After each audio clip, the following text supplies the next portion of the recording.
మరి ఈ సమయంలో దేవుని యొక్క వాక్యాన్ని చూసుకుందాం. మరి మరుసటి గతించిన వారంలో శాటిలైట్ సిటీలో వాక్యం చెప్పడానికి దేవుడు కృప చూపించారు. ఈ వారంలో దేవుడు మరి మీ మధ్యని ఈ విధంగా నిలబెట్టడానికి దేవుడు కృప చూపించారు. ఒక చిన్న కథ చెప్తాను, అందరూ కూడా ఆలకించండి. ఒక ముని దగ్గరికి 3 శిష్యులు వచ్చారట. 3 శిష్యులు పిలిచి, ఏమండి, ఒక్కొక్కరికి ఒక అరటిపండు ఇచ్చి, మీరు ఎవరు చూడకుండా ఈ అరటిపండు తినేసి రండి రేపటి దినాన్న అని చెప్పేసి 3కి కూడా ఒక్కొక్క అరటిపండు ఇచ్చి పంపించాడట. ఎవరు చూడకుండా తినండి అని. మొదటివాడు వెళ్ళి ఎవరు చూడకుండా తినాలి, ఇంట్లోకి వెళ్తే ఇంట్లోకి చూస్తే ఇంట్లో జనాలు అందరూ ఉన్నారు, సరే ఎక్కడ తినాలని ఇంటి మీద మిద్దికెక్కి ఎవరు చూడకుండా తినేసాడు. మరి రెండో వాడు ఏం చేశాడంటే, ఇంటిలోకి వెళ్ళిన జనాలు ఉన్నారు, మిద్ది మీదకి వెళ్ళినా కూడా ఎవరు చూస్తున్నారు అనిపించింది. ఏమండి, వాళ్ళ ఊరిలో ఒక చెరువు ఉందంట. ఆ చెరువు లోపలికి వెళ్ళి తినేసి వచ్చేసాడట. మరి మూడో వాడు అరటిపండు ఎక్కడికి వెళ్ళి తినాలో తెలియలేదంట. మరుసటి రోజు మునిగారు అడిగారంట, ఏం చేశారయ్యా, అరటిపండు ఎలా తిన్నారా, ఎవరు చూడకుండా తిన్నారంటే మొదటివాడు అన్నాడంట, అయ్యా మీరు ఇచ్చింది నేను ఎక్కడికి వెళ్ళి తిన్నాను, మిద్ది మీదకి వెళ్ళి తినేసాను, ఎవరు చూడలేదండి. మరి రెండోవాడు నువ్వెలా తిన్నావు అంటే, నేను ఎక్కడ తిన్నాను, చెరువు లోపలికి వెళ్ళి తిన్నానండి, మిద్ది మీదకి వెళ్ళి ఎవరో చూస్తున్నారు అనిపించింది అని అంట. మరి మూడోవాడిని అడిగారండి, మరి నువ్వెలా తిన్నావు అంటే అతను అన్నాడంట, ఇంట్లోకి వెళ్ళినా జనాలు చూస్తున్నారండి, మిద్ది మీదకి వెళ్ళినా ఎవరో చూస్తున్నారు అనిపించింది. ఏమంటే చెరువు దగ్గరికి వెళ్ళినా, చెరువు లోపలికి వెళ్ళినా కూడా దేవుడు చూస్తున్నాడు కదండి. ఎక్కడైనా దేవుడు చూస్తున్నాడు కాబట్టి ఆయన కళ్ళు మొయ్యలేము కాబట్టి ఈ అరటిపండు నేను తినలేకపోయినానంట. నిజమే, దేవుడు ఏమండి సర్వాంతర్యామి. మనం ఇక్కడ ప్రార్థన చేస్తుంటే మన మధ్యలో ఉన్నాడు. ఏమండి, ఇక్కడ నా వారంలో ప్రార్థన, ఇంకా రకరకాల చోట్ల ఆరాధన జరుగుతుంటే అన్ని మధ్య కూడా దేవుడు ఏం చేస్తున్నాడు, చూస్తున్నాడు. అందుకనే కీర్తన గ్రంథం 139వ అధ్యాయంలో ఏముంటుంది చూడండి, ఆకాశానికి ఎక్కిపోయిన అక్కడను ఉన్నావు, పాతాళంలో పండుకొని నన్ను అక్కడను నీవు ఉన్నావు, సముద్రపు దిగాంతంలోకి వెళ్ళిపోయినా కూడా అక్కడ కూడా నీ చెయ్య నన్ను పట్టుకుంటుంది. దేవుడికి మనం కూర్చోవడం, లేవడం, ఏమంటే ఒక మాట తర్వాత ఒక అరగంట తర్వాత మనం ఏం మాట్లాడతామో, ఏం తలుస్తామో, ప్రతిదీ కూడా దేవుడు ఏం చేస్తున్నాడంటే చూస్తున్న దేవుడు. ఆకాశముకి ఎక్కిపోయినా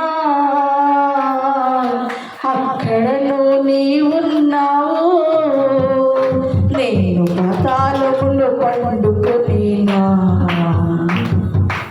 అక్కడను నీవున్నావు, ఆకాశముకి ఎక్కిపోయినా అక్కడను నీవున్నావు, నేను పాతాళములో పండుకొనినా అక్కడను నీవున్నావు.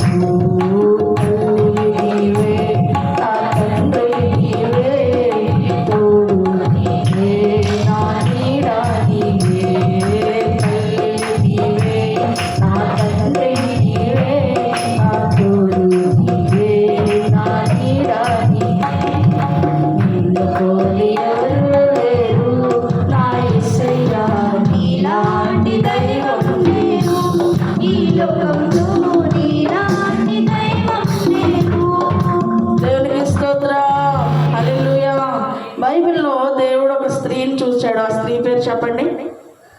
ఆది కాండంలో ఉంటుంది కదా ఒక స్త్రీ పేరు హాగరు. హాగరు ఎవరండి? దాసి మాట.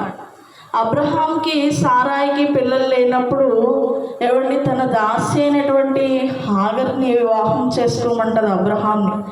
మన ఇద్దరికి ఎలాగ ఇన్ని సంవత్సరాలు అయిపోయింది, పిల్లలు లేరు కదా, ఇదిగో మన దాసు ద్వారా మనకి పిల్లలు కలుగుతారేమో, ఆమెను వివాహం చేసుకోమన్నప్పుడు హాగర్ని వివాహం చేసుకుంటాడట అబ్రహాం. వివాహం చేసుకున్న తర్వాత ఆమె ఏం ధరిస్తుంది? గర్భం ధరిస్తుంది. గర్భం ధరించినప్పుడు ఇప్పుడు యజమానురాలు ఆమె దృష్టికి ఎలా అయిపోద్ది అంటే చాలా నీచురాలు అయిపోద్ది అన్నమాట. చాలా చీప్గా చూడడం ప్రారంభిస్తుంది. నా వల్ల కాబట్టి మీకు పిల్లలు కలుగుతున్నారు, లేకపోతే మీకు పిల్లలు లేరు కదా అని తన యజమానురాల్ని నీచంగా చూస్తున్నప్పుడు తన యజమానురాలు కోపం వచ్చేస్తుంది సారాకి. చూసావా హాగర్కి ఎంత పొగరు వచ్చేసిందో. ఏమండి నేల మీద ఉండాల్సిన ఆవిడని అందులో మీద ఎక్కిద్దామని నేను నీ దాసిని కూడా చూడకుండా యజమానురాలను చేద్దామని చూస్తే ఇంత నీచంగా చూస్తుంది అంటే అబ్రహాం అన్నాడు, అమ్మ బాబోయ్ ఆడవాళ్ళ గొడవలకు నన్ను లాక్కండి అమ్మ, ఏం చేయండి, మీరు పడండి అన్నాడట అబ్రహాం. మీరు చూసుకోండి నాకేం తెలియదంటే ఏమండి సారా అన్నదంటే ఆమె చాలా శ్రమ పెట్టిందంట. శ్రమ పెట్టినప్పుడు హాగర్ ఏం చేసిందంటే ఆమె యొద్ద నుంచి పారిపోతుందంట. ఆదికాండం 16వ అధ్యాయంలో చూడండి, ఆదికాండం 16వ అధ్యాయము 6వ వచనంలో, అందుకు అబ్రహాము ఇదిగో నీ దాసి నీ చేతిలో ఉన్నది, నీ మనస్సు వచ్చినట్టు దాన్ని చేయమని సారాయితో చెప్పాను.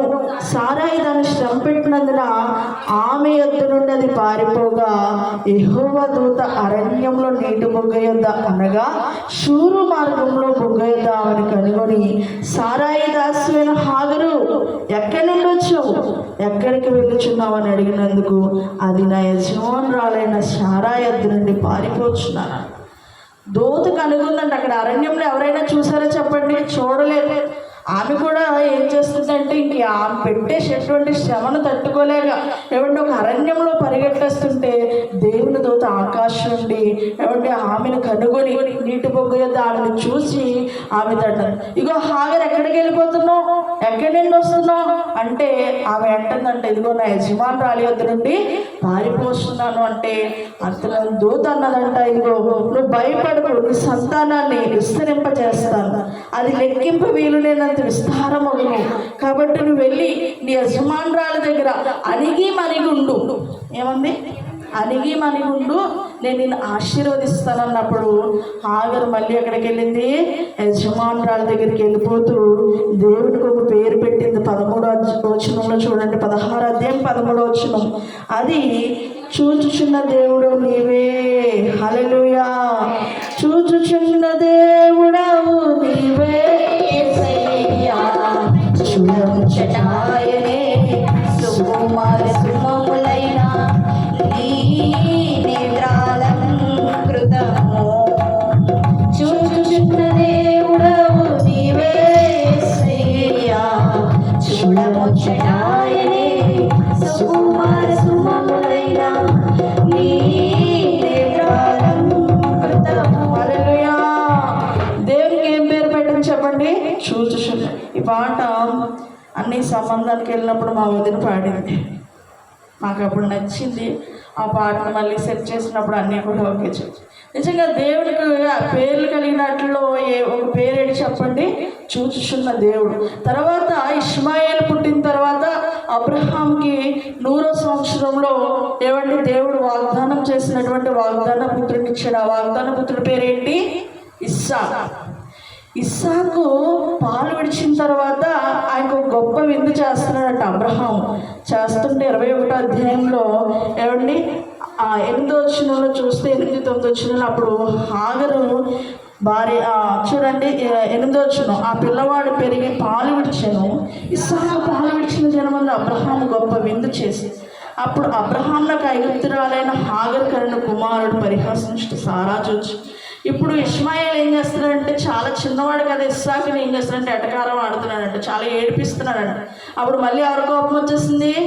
సారా కోపం వచ్చేసింది. ఏంటి దాసిపుత్రుడు వారసుడితోటి ఇంత ఎటకారం ఆడాలా, ఇంత ఏడిపించాలా అని చెప్పి కోపం వచ్చేసి మళ్ళీ అబ్రహాంతో చెప్తుందంటే చూసావా, దానికే కాదు వాళ్ళ పిల్లోడు కూడా ఎంత పొగరు వచ్చేసిందో, వీడిని ఏడిపిస్తున్నాడు అని చెప్తే అతను అన్నాడంట, చాలా బాధపడ్డాడంట. మరి ఏం చేస్తాము, నువ్వు చెప్తేనే కదా నేను వివాహం చేసుకొని మరి పిల్లోడికి అన్నాను, మరి ఏం చేస్తామంటే దేవుడు అన్నాడంట, నువ్వు సారా ఎలా చెప్తుందో అలా ఆలకించు అంటే సారా అన్నదంటే వీళ్ళిద్దరిని విడిచిపెట్టి అరణ్యంలో విడిచిపెట్టి అన్నప్పుడు అబ్రహాము కొంత ఆహారము కొంచెం నీళ్లు తీసుకొని ఏమండి పనివారిని ఇచ్చి ఏమండి హాగరుని పంపించేశాడంట. అరణ్యంలోని పంపించేసిన తర్వాత కొంచెం ఏమండి తీసుకెళ్ళినటువంటి ఆహారం అయిపోయినాయి, నీళ్ళు అయిపోయినాయి. అప్పుడు ఆ పిల్లవాడు దాహం అని ఏడుస్తుంటే అరణ్యంలో ఒక పొద దగ్గర ఆ పిల్లవాడిని పాడేసి ఆ పిల్లవాడు ఏడుస్తున్నటువంటి ఏడుపు చూడలేక, ఆ చావు చూడలేక ఒక రాయి ఇసిరితే ఎంత దూరం వెళ్తుందో రాత్రివేత అంతటువంటి దూరం వెళ్ళిపోయి హాగర్ ఏడుస్తుందంట. ఎలుగెత్తి ఏడుస్తుంటే మళ్ళీ దేవుని దూత ఆకాశం నుండి చూచి పిలుస్తుంది. చూడండి 21వ అధ్యాయంలో, దేవుడు ఆ చిన్నవాని మొరను వినెను. అప్పుడు దేవుని దూత ఆకాశం నుండి హాగరును పిలిచి, హాగరు నీకేమొచ్చింది, భయపడకు. ఆ చిన్నవాడున్న చోట దేవుడు వాని స్వరం విన్నాడు. దేవునికి స్తోత్రం. వెంటనే దేవుని దూత ఆకాశం నుండి పిలుస్తుంది, హాగరు నీకేమొచ్చింది, ఎందుకు ఏడుస్తున్నావు? ఈ ఉదయకాల సమయంలో మనం అనుకుంటాం మన పరిస్థితి ఎవరు చూడట్లేదండి, మన బాధను ఎవరు చూడట్లేదు. నిజంగా చూస్తే నాకు ఎందుకు ఈ సమస్య ఇంకా సమస్యలా ఉంటుంది అని మనం అనుకోవచ్చు. కానీ దేవుడు ఈ దినాన్ని మాట్లాడుతున్నది ఏంటి, నేను చూస్తున్న దేవుడు అన్న దేవునికి స్తోత్రం. హల్లెలూయా. ఆ చిన్నవాడు కూడా ఆ మొరను కూడా దేవుడు ఆలకించాడు. ఇదిగో ఆ చిన్నవాడు కూడా మొర పెడుతున్నాడు, వాని మొరను కూడా నేను ఆలకిస్తున్నాను. ఇదిగో ఆ చిన్నవాడిని నేను దీవిస్తాను, ఒక జనముగా ఆయనను ఆశీర్వదిస్తాను అన్నాడు. 18వ వచనంలో చూడండి, నీవు లేచి ఆ చిన్నవాడిని లేవనెత్తి నీ చేత పట్టుకొను, వారిని గొప్ప జనముగా చేస్తాను. అరణ్యంలో పోషించాడంట ఎవరిని? ఇష్మాయేలు. అరణ్యంలో పెరిగాడంట. మామూలుగానే మనకు కుళాయిలు సరిగా రావట్లేదు, ఇక్కడే రావట్లేదు, అరణ్యంలో నీరు దొరుకుతుందా? దొరకదు. అలాంటి పరిస్థితిలో కూడా దేవుడు అరణ్యంలో నీరును పుట్టించేశాడు. దేవునికి స్తోత్రం. హల్లెలూయా. చూచుచున్న దేవుడవయ్యా, నన్ను చూసినావు, చూచుచున్న దేవుడవయ్యా, నన్ను చూచినావు, ఏమిటో ఎరుగనయ్యా, నా పేరుతో నన్ను పిలిచావయ్యా, నీ పేరు ఏమిటో ఎరుగనయ్యా, నా పేరుతో నన్ను పిలిచావయ్యా, చూచుచున్న దేవుడవయ్యా, నన్ను చూచినా. దేవునికి స్తోత్రం. ఆ హాగరు ప్లేస్లో మన పేరు పెట్టుకొని చదువుతాం. కృపా మీకేమి వచ్చింది, మీ పేరు పెట్టుకొని చదువుకోండి. ప్రిస్కిలా గారు మీకేం వచ్చింది, భయపడకండి. ప్రతి వాళ్ళ పేరు పెట్టుకుని బైబిల్ చదువుతున్నప్పుడు అలా చదువుకుంటూ వెళ్ళిపోవడం కాదు, కానీ ఆ ఉపమానాన్ని మనం బాగా అర్థం చేసుకొని అక్కడ మనం ధ్యానించాలి. వచ్చినాను దేవుడి ఉదయకాల సమయంలో నుండి ఏమొచ్చింది, భయపడకండి, నేను చూస్తున్నాను, మీ విషయంలో నేను కలుగ చేసుకుంటాను. ఏమంటే ఇశ్రాయేలు చేసినటువంటి వెట్టి నిట్టూర్పును కూడా దేవుడు ఏం చేశాడంట, చూశాడంట. నిర్గమాకాండం 3వ అధ్యాయంలో ఉంటుంది. వారు తాము చేయించినటువంటి పనులు గురించి ఏడుస్తూ మొరపెడుతున్నారు. 2వ అధ్యాయము 23వ వచనం. అలాగునా ఐగుప్తురాజు చనిపోయాను, ఇశ్రాయేలు తాము చేయించిన వెట్టి పనులను బట్టి నిట్టూర్పులు విడుచుచు మొరపెట్టుచుండగా తమ వెట్టి పనులు బట్టి వారు పెట్టిన మొర దేవుని యొద్దకు చేరెను. చూడండి 25వ వచనం చూడండి, దేవుడు ఇశ్రాయేలును చూచెను, దేవుడు వారి యందు లక్ష్యం ఉంచాడు. వారు పెడుతున్నటువంటి నిట్టూర్పులను చూసి చూడనట్టుగా దేవుడు విడిచిపెట్టలేదు, కానీ దేవుడు అంట వారి యొక్క నిట్టూర్పులను చూశాడంట. చూడటమే కాదు, దేవుడు వారి యందు లక్ష్యం ఉంచాడంట. మన దేవుడు చూసి చూడనట్టుగా వెళ్ళిపోయే దేవుడు కాదు. దేవునికి స్తోత్రం. ఆయన మన మొరలను చూస్తున్న దేవుడు, ఆలకిస్తున్నటువంటి దేవుడు, మన యందు లక్ష్యం ఉంచే దేవుడు. ఏమండి, ఇశ్రాయేలు ప్రజల యొక్క నిట్టూర్పులను చూసి వారిని ఆ బంధకాలను విడిపించడానికి ఒక నాయకుడిని ఏర్పాటు చేశాడు. దేవునికి స్తోత్రం. బైబిల్ గ్రంథంలో ఏమండి ఒక ప్రవక్త ఉన్నాడు, హిజ్కియా ప్రవక్త. ఆయనకి కూడా ఏ రోగం కలిగిందంట, మరణకరమైనటువంటి రోగం. ఇదిగో హిజ్కియా దగ్గరకు ఒక ప్రవక్తని యెషయాను పంపించి అన్నాడట, నువ్వు చనిపోతావు, ఏమండి కొన్ని దినాలు నువ్వు చనిపోతావు, నీకు మరణకరమైన రోగం కలుగుగా. చూడండి యెషయా గ్రంథంలో ఆ మాట చూద్దాం. 38వ వచనంలో మొదటి వచనం, ఆ దినములలో హిజ్కియాకు మరణకరమైన రోగం కలుగుగా ప్రవక్తయు ఆమోజు కుమారుడైన యెషయా అతని యొద్దకు వచ్చి, నీవు మరణమవుచున్నావు, బ్రతుకు గనుక నీ ఇల్లు చక్కబెట్టుకోమని యెహోవా సెలవిచ్చున్నాడు. చెప్పగా అతడు తన ముఖమును గోడ తట్టు తిప్పుకొని, యెహోవా యథార్థ హృదయుడనై సత్యముతో నీ సన్నిధిని నేనెట్లు నడుచుకుంటునో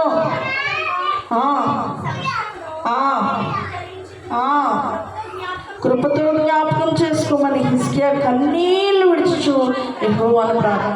అయ్యా, నేను ఎలాగ నీ సన్నిధిలో నిన్ను వేడుకున్నాను ఒకసారి జ్ఞాపకం చేసుకో. ఎలాగ నీ సన్నిధిలో యథార్థంగా నడుచుకున్నాను, ఎలాగ నిన్ను ఎక్కువగా సేవించాను, ఎలాగ ప్రతి వారం నీ సన్నిధికి వెళ్ళేవాడును, అవన్నీ చేస్తేనే కదా మనం దేవునితో చెప్పగలం, ప్రభువా ప్రతి వారం నీ సన్నిధికి వచ్చేదాన్ని కదా, ప్రతి వారం నీ సన్నిధికి వచ్చేవాడని కదా. అయ్యా, నీకు ఏ విషయంలో ఒకవేళ నోటు చేశానో నాకు తెలియదు, కానీ అయ్యా నన్ను క్షమించయ్యా, నన్ను జ్ఞాపకం చేసుకోండి అయ్యా అని హిజ్కియా కన్నీళ్ళు విడిచి ప్రార్థన చేసినప్పుడు, కొన్నిసార్లు మనం ప్రార్థన చేసినప్పుడు ఎవరి జవాబు త్వరగా రాకపోవచ్చు. కొన్నిసార్లు జవాబు త్వరగా వస్తుంది, కొన్నిసార్లు జవాబు త్వరగా రాకపోవచ్చు. ఒక ఇద్దరు పిల్లలట ఏమండి మామిడి చెట్టుని చూసి చాలా అక్కడ మంచి మంచి మామిడి పళ్ళు ఏమండి ఆ చెట్టుకి కాసాయి.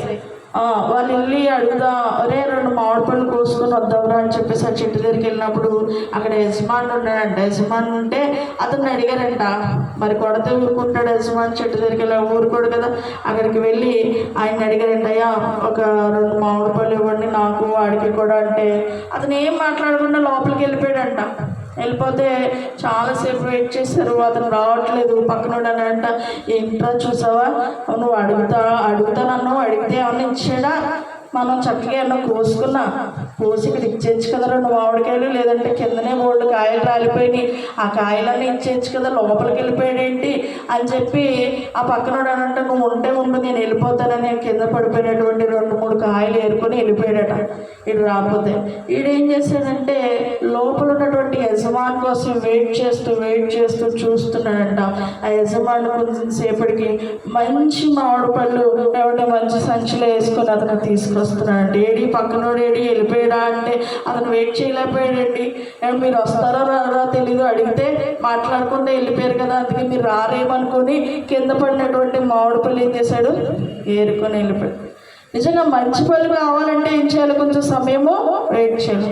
నీళ్ళు అడిగితే మామూలుగా నీళ్ళు ఇచ్చేయచ్చు, కొంచెం మంచి నీళ్ళు కావాలంటే లోపల, కొంచెం గ్లూకోజ్ నీళ్ళు కావాలంటే కొంచెం టైం, కొంచెం డ్రింక్ తేవాలంటే కొంచెం టైం పడుతుంది.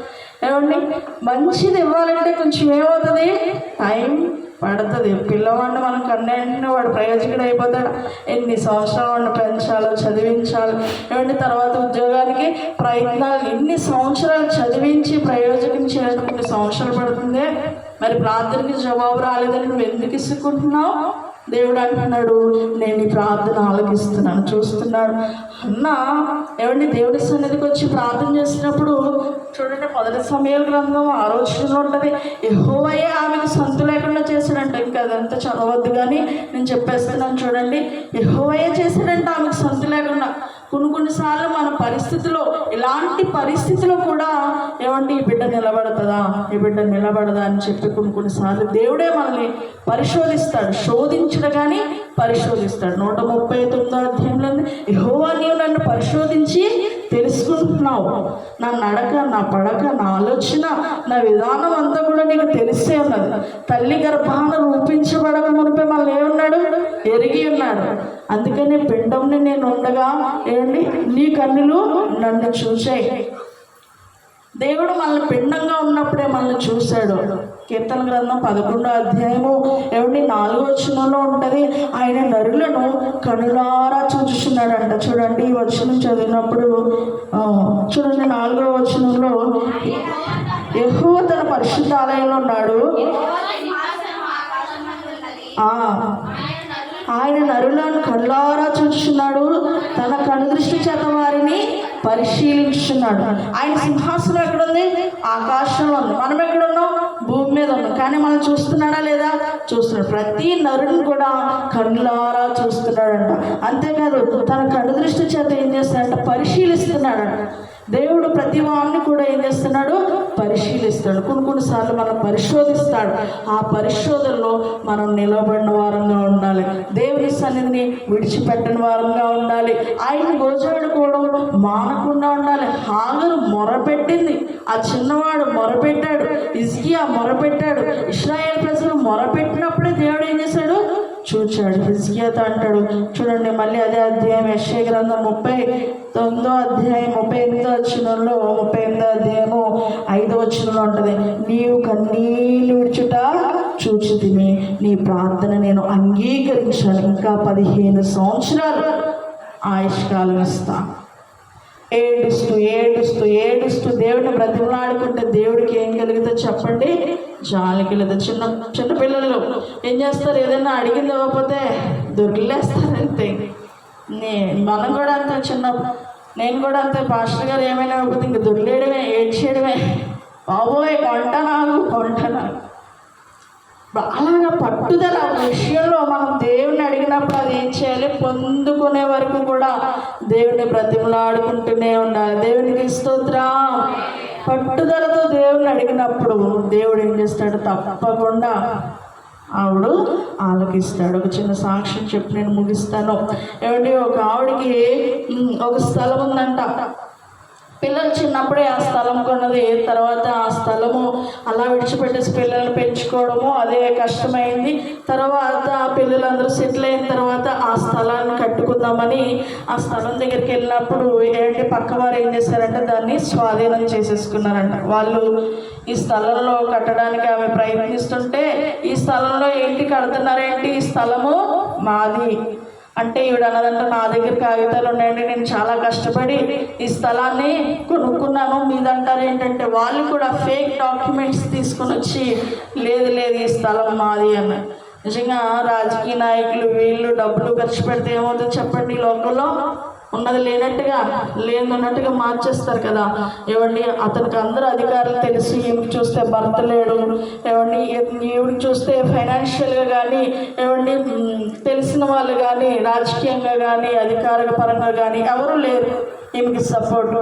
అయితే ఆయనకైతే మనుషులందరూ సపోర్ట్ ఉన్నారు, అధికారులు కూడా తెలుసు. ఏమండి ఆ డాక్యుమెంట్సే కరెక్ట్ అని అందరూ కూడా ఇతనిదే స్థలమని అందరూ కూడా అతని వైపే మాట్లాడారు. ఈమెకి చాలా బాధ కలిగింది. ప్రభువా ఏంటి ప్రభువా ఈ సమస్య? విజయవాడలో ఒక సాక్ష్యం చెప్తే సహోదరి నేను ఇది ఆలకించాను, నిజంగా రియల్ టెస్టిమనీ. అయితే ఆమె ప్రభు ఏంటి సమస్య? ఈ స్థలానికి అప్పు కట్టడానికి ఎంతో అప్పు వడ్డీ తెచ్చి ఇప్పుడు దాకా కట్టా, నీకు తెలుసు కదా, ఇప్పుడు కట్టుకునే సమయం వచ్చేటప్పటికి ఇలా ఫేక్ డాక్యుమెంట్స్ తీసుకుని వచ్చారు. ప్రభువా నువ్వు చూస్తున్నావా? నువ్వు చూస్తే నా ప్రార్థన ఆలకించని ప్రార్థన చేస్తుందంట. అయితే ఏమీ సమాధానం లేదు. అవతల వాళ్ళు ఏం చేస్తారంటే ఆమె మళ్ళీ వచ్చి ఇక్కడ ఏమన్నా కట్టేసుకుంటుందని అవతల వాళ్ళు కూడా పని స్టార్ట్ చేసేసారంట. ఏమండి పునాదులు తీసారంట, గోతులు తవ్వుతున్నారంట. ఏమండి అంతే కాదు, అతను మనీ కూడా అతను ఉన్నవాడు కాబట్టి సిమెంట్, ఇసుక, ఇటుక అన్నీ కూడా తెప్పించేస్తున్నారంట. ఆవిడ ప్రతిరోజు కూడా రాత్రి మాటలు వెళ్ళడం, ఆ స్థలం దగ్గర చూడడం, ఏడుస్తూ ప్రార్థన చేయడం. ఆమె ప్రభువా ఎవరు నాకు ఆధారం లేరు, నాకు నువ్వే సహాయకుడివి, నువ్వే నా సమస్య తీర్చని దేవుడికి ఏడుస్తూ మొరపెడుతుందంట. ఏమండి అక్కడైతే ఇప్పుడు ఏడుస్తూ ప్రార్థన చేసి కొలిది అక్కడ పనులు ఏం జరుగుతున్నాయా లేదా? పనులు జరిగిపోతున్నాయంట. అయినా కూడా ఏం చేయలేదంటే ప్రార్థన మాత్రం మానలేదు, ప్రార్థన మాత్రం విడిచిపెట్టలేదు. అలా ప్రార్థన చేస్తున్నప్పుడు ఏమంటే ఒక రోజు ఆ గోతులు తవ్వుతూ అతన్ని ఓనర్ని ఆ కాంట్రాక్ట్ చేసే వాళ్ళు ఏం చేశారంటే, చూడండి ఈ లోతు సరిపోతుందా, అలాగని అతను తీసుకెళ్ళి ఆ స్థలంలో చూపిస్తుందంటే అతను కాలు స్లిప్ అయ్యి ఒక గోతులో పడిపోవడం ఆ బలమైన మనిషి కాలు మీద ఆనుకుంటే ఆ కాలు ఇరిగిపోయిందంట. వెంటనే అతని హాస్పిటల్లో జాయిన్ చేసేసి అతని కాలు మంచానికి పైకి కట్టేశారంట. ఎన్ని నెలలు? 3 నెలలు మంచం మీదే ఉన్నాడంట అతను. ఏమండి మంచం మీదే ఉండి అతనికి ఇంకెంత వచ్చింది? బుద్ధి వచ్చి అలానా సహోదరిని పిలిపించండి, ఆ స్థలం గల ఆవిడని పిలిపించండి అని ఆవిడని పిలిపించి, ఇంకో అమ్మ నీకో దన్నం, నీ స్థలానికో దన్నం, ఈ దేవుడికో దన్నం, నువ్వు వెళ్ళి ఏం చేస్తావంటే ఆ స్థలాన్ని తీసేసుకో, అంతేకాదు అక్కడ సిమెంట్, ఇసుక, ఇటుకలు అన్నీ కూడా వాడుకో, అన్నీ కూడా కట్టుకొని గృహప్రవేశానికి నన్ను పిలవమ్మా అన్నాడంట. దేవునికి స్తోత్రం, హల్లెలూయా. దేవుడు కలుగ చేసుకుంటే చెప్పండి రౌండ్ ఎక్కువ ఉంటుందంట. మనం కలిగ చేసుకుంటే సౌండ్ ఎక్కువ ఉంటుంది. దేవుడు కలుగ చేసుకుంటే సౌండ్ రౌండ్ కూడా ఎక్కువ ఉంటుంది. మనుషులందరూ ఆయనకి సహాయంగా ఉన్నారు, కానీ వీడికి మనుషులు లోకం అంతా ఒకటైపోయినా పర్వాలేదు. ఆవిడ ఎవరిని ఆశ్రయించింది చెప్పండి? దేవుడిని ఆశ్రయించింది. అదే మనం ఆధారం చేసుకోవాలి. ప్రభువా, లోకమంతా ఒకటైపోయినా పర్వాలేదు, నువ్వు నా పక్షాన్ని ఉంటే చాలు, నువ్వు ఒక్కడు చాలు ప్రభువా, నువ్వు ఒక్కడు చాలు నా కుటుంబ పరిస్థితిని మార్చడానికి. నువ్వు ఒక మాట సెలవిస్తే చాలు, ఏమండి, నువ్వు ఒక ఆలోచన నాకు ఇస్తే చాలు, నా పరిస్థితులన్నీ కూడా మారతాయని మనం ఏం చేయాలంటే ప్రతిదినాన్ని ఆయనకి మొరపెట్టాలి. అలా మొరపెట్టినప్పుడు దేవుడు ప్రతి పరిస్థితిని కూడా ఆలస్యమైన అద్భుతంగా మార్చేస్తాడు. దేవునికి స్తోత్రం. ఈ చిన్న మాటలు దేవుడు దీవించుగాక. పరిశుద్ధ ప్రేమ గల తండ్రి, నా మాటలకి వందనాలు ప్రభువా, నీకు స్తుతులు స్తోత్రాలు. మరొకసారి ప్రభువా, ఈ వాక్యాన్ని ధారించుకోవడానికి ప్రభువా నువ్వు మాకు ఇచ్చినటువంటి భాగ్యం బట్టి నీకు వందనాలు ప్రభువా. నువ్వు చూస్తున్న దేవుడు, నువ్వు ప్రతి సమస్యను కూడా ఆలకించే దేవుడు, చూసి చూడనట్టుగా వెళ్ళిపోయే దేవుడు కాదు ప్రభువా. అయ్యా, నీ ప్రజలతో ప్రభువా నువ్వు మాట్లాడండి. ఏ పరిస్థితుల్లో, ఏ సమస్యలో, ఏ ఇబ్బందులు నీ సన్నిధికి వచ్చారో నువ్వు చూసి వారి ప్రతి సమస్యకు జవాబును అనుగ్రహించమని, విత్తిన వాక్యం వారి హృదయాల్లో లోతుగా నాటుకోవడానికి సహాయం చేయమని యేసు నామములో అడుగుతున్నాను పరమ తండ్రి.